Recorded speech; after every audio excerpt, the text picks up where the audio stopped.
District of Conservation is sponsored by CFACT. To learn more about our sponsor, head over to cfact.org. Thank you so much for listening. Welcome to District of Conservation. I'm your host, Gabriella Hoffman. This podcast offers a sober examination into all things hunting, fishing, shooting sports, energy, environment, and the public policy surrounding it. And this podcast also specializes in original interviews that you won't hear elsewhere. Here's what I have for you today. Can you believe we're rounding out season 5 of the show this week? Next week will mark our formal entry into season 6 of the show, which I launched 5 years ago around this time in September 2018. It was a different landscape. We had a different administration, and now it's totally different. And there's a lot to, criticize, but there's also a lot of good news to highlight with respect to conservation as well. For any longtime listeners, you're aware that we like to focus on apex predators and big game species, including bears. And the news today that I want to highlight for you all comes from our friends to the north in Connecticut, the Yankee state. Much like the state of New Jersey, Connecticut has a problem with being overrun by bears. New Jersey turned around the situation after attacks and conflicts between human and bears were increasing. Therefore, he was forced to reintroduce a hunt season. In Connecticut, we have the governor, Ned Lamont, a Democrat, who was forced to put an emergency order, and we're going to talk more about what exactly is going to happen in Connecticut, to allow owners, homeowners in particular, or anyone who encounters an aggressive bear, to use certain means to deter a bear. For self-defense purposes, you will be allowed to deter a bear by lethal means. And I'll explain what that is and why that may not be as ideal compared to, let's say, a hunting season, what the cons and the pros of this emergency order are. But for context, Connecticut has a really high density of bears. That doesn't mean it has a high population. So Connecticut's a very densely populated state, as many of you know. It is a suburb state of New York City. A lot of people who work in New York City live in Connecticut. The traffic's atrocious. I know because I traveled through that region a few months ago to film Conservation Nation episodes. And it's a very densely populated area. And as more development happens, a lot of these bears that live there trickle to these more urbanized parts, suburbia even too. And when they get displaced from their habitat or they are just curious and like to wander, they often go into neighborhoods. In Connecticut, as you see in different news stories, if you pay attention locally on the ground there, or you just follow wildlife stories, there's always a story of a bear breaking into a home, most recently a bakery. And then you also have stories of bears biting people and exhibiting very aggressive behavior, black bears in particular, which are known to not be as aggressive as grizzly or brown bears. They can be aggressive if provoked, especially mothers with cubs. But we are seeing more human black bear contacts in Connecticut because it is such a densely populated area. And there's a higher concentration of black bears in Connecticut, like I said, even though there are fewer bears compared to neighboring states like Maine. Maine is a little state over, and New York, Massachusetts, what have you. I'm going to read from the New York Times, which was pointed to me, this story in particular, from Kevin Paulson, a fellow POMA member, who alerted me to this because it's really interesting that when drastic measures have to be put into effect, people understand or start to grasp wildlife management. It shouldn't take such a drastic situation to get people to realize that you have to manage the bear population. Doesn't mean you manage them to extirpation, you kill all of them in your tracks. No, by no means. But you have to have a hunting season or you have to have a measure to cull them so that they're not aggressive and going into these neighborhoods. And oftentimes, people set up bird feeders, and some of them are encouraging these bears to come to their property with food, other incentives, what have you. And so they're not exhibiting responsible behavior in many cases. And then you also, like I said, have the issue of these bears coming into these more urban or suburban areas because of just how things are with our modern society. So reading from the local news before I hop on to the New York Times story, kind of encapsulating the sentiments on the ground. The governor, Ned Lamont, signed legislation a few months ago, now it's law, that allows people to shoot bears in self-defense. And the bill actually passed the democratically held state legislature because they saw an increasing number of bear interactions, human-bear conflicts. But the legislature was short of passing a bear hunt. There was near unanimous support, however, for this bear self-defense bill. And I am trying to find the piece of legislation, and you can read the text for yourself. But the gist of it is that the new law sets out guidelines requiring a bear to come after a individual, their family, and property before an animal can be shot. And it also makes it illegal to feed bears because, like I said, a lot of people do encourage bears to encroach their property because they have bird feeders, because they have baiting, something of that nature. And that is often what invites bears as well. When they find a food source, they will come and they won't leave. From the New York Times, where I was able to really draw this story from, and this is actually a really good report. I was surprised by how fair and balanced it was. Sometimes they get the coverage right, but they often enable and publish very preservationist environmental thinking and animal rights thinking. But occasionally they will throw in some kernels of sanity, especially with really well-balanced stories like this. So I'm going to read largely from the article, and then I'll also insert my kind of commentary about this. So they admit that human-bear interactions have increased dramatically in Connecticut in recent years, as the state's population of black bears has multiplied and their geographic range has expanded. They have said this year alone that bears in the town of Avon have crashed a parade and another have broken into a bakery. I mentioned that before. They have even invaded individual people's houses.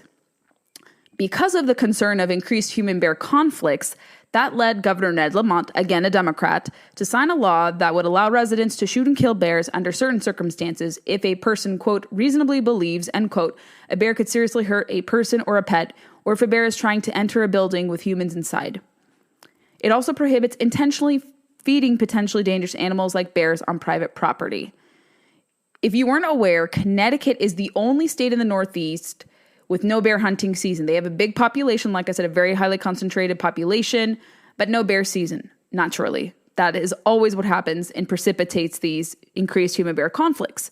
The new law essentially is a stand-your-ground law for bear encounters, and the New York Times said it was a modest step that has drawn critics from all sides.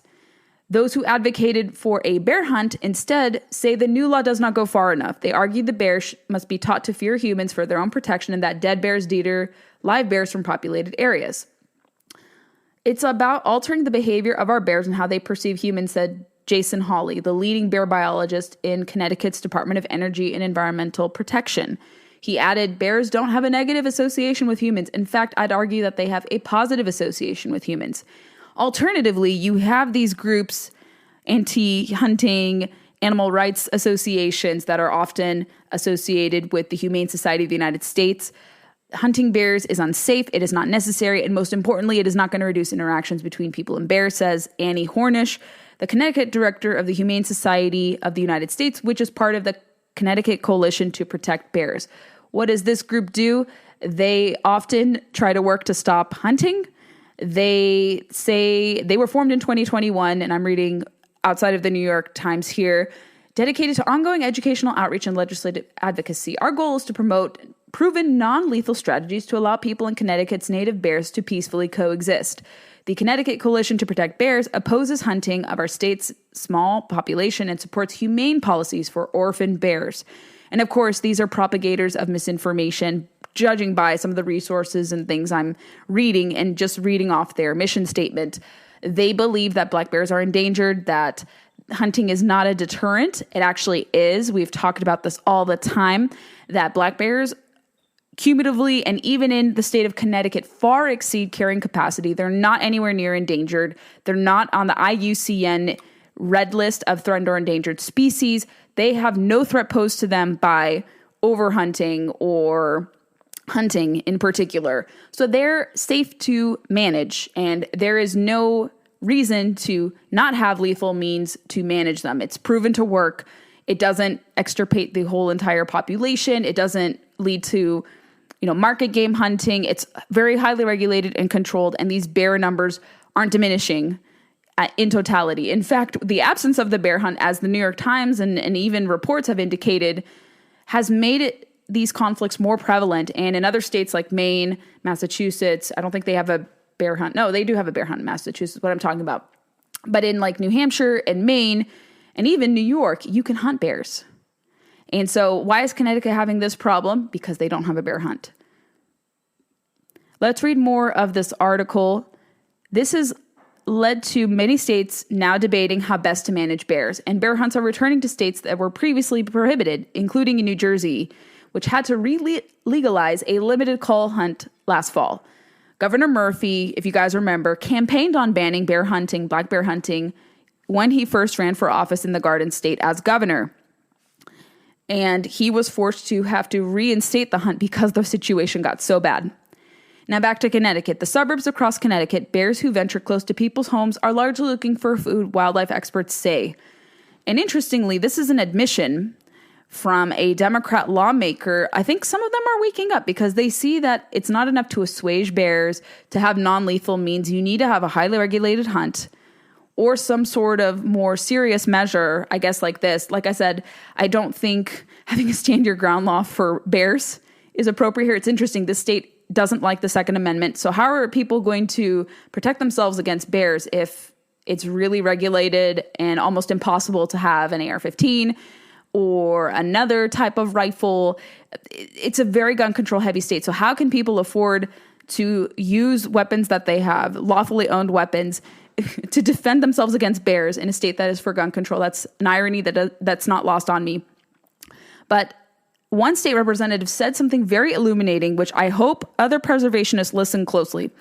Bears, it started out as a nuisance, but this is no longer a nuisance, said Representative Eleni Kavros de Gras, a Democrat who represents the area of Avon and other nearby neighborhoods. We have anthropomorphized them, and they are not yogi, she said. That is the problem. I think that's a really fascinating admission. I want you to take a look at that article, read it in full, make your own assessment. Like I said, I don't know how I feel about this measure. I think a hunt is more appropriate. And then you're going to, let's say if this doesn't work as intended, and also if you don't have the firearms to use to defend a bear, because you need a higher caliber to defend yourself against a bear. And AR-15s do work well. I know people find that very controversial in hunting, but if you're using a 6mm or a 6.5 Creedmoor, those are good options against big game like black bears. And they work really well. You only have to use typically one shot, and that's it. From what people who've bear hunted have told me, those can also work well on top of other, conventional rifles. But I'm going to keep tabs on this because in these states, often guided by Democrats who don't like hunting, you see these prohibitions in place, their refusal to have a bear hunt. I hope sanity prevails and a bear hunt does get voted on, but that may be requiring to change the legislature, maybe elect more moderate Democrats who are not wholly opposed to hunting, because right now they approved this bill, which I think is even more controversial than a bear hunt, but they said no to a bear hunt. What explains that? Are they going to have to be forced to have a bear hunt? Will the state wildlife agency make a case? That remains to be seen, but we're going to keep tabs on this story because I find it fascinating watching this play out in northeastern states north of us. I live in a state where we have a bear hunt. We have a bear population, sadly, that is encountering mange, and that is limiting hunting opportunities. And I think you can help cull numbers of bears with mange, but I don't want to give out misinformation or improper guidance about how you go about dealing with mange. But if your state is dealing with mange, read the literature available to know how to deal with them, what best advice and course of action you need to take. But I'm fortunate for now that Virginia does allow a bear hunt. And if you live in a state that allows bear hunting or is not trying to deter that from happening or try to prevent that from happening, you recognize how necessary this is as a deterrent, how it's not going to totally wipe out the population, and how it keeps bear numbers healthy. And hopefully Connecticut could look to states like Virginia and its neighbors like Maine, which has 30,000 bears. They're spread out across a wider geography in that state. And they have very few human-bear conflicts, much like Connecticut does. So something isn't working in the Yankee state. They need to change course. And I think a good deterrent would be having a highly regulated bear hunt, whether it's fall time, springtime. I think fall time is usually acceptable.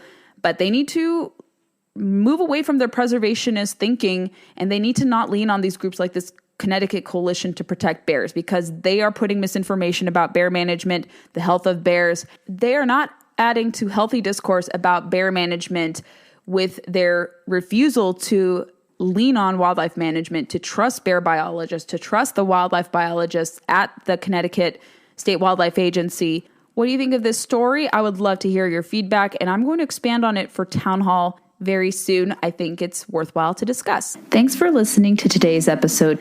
Make sure you're connected to us on social media, Facebook, Instagram, and Twitter. And also on your preferred player, we recommend Apple Podcasts, where you can leave us reviews if you really like the content.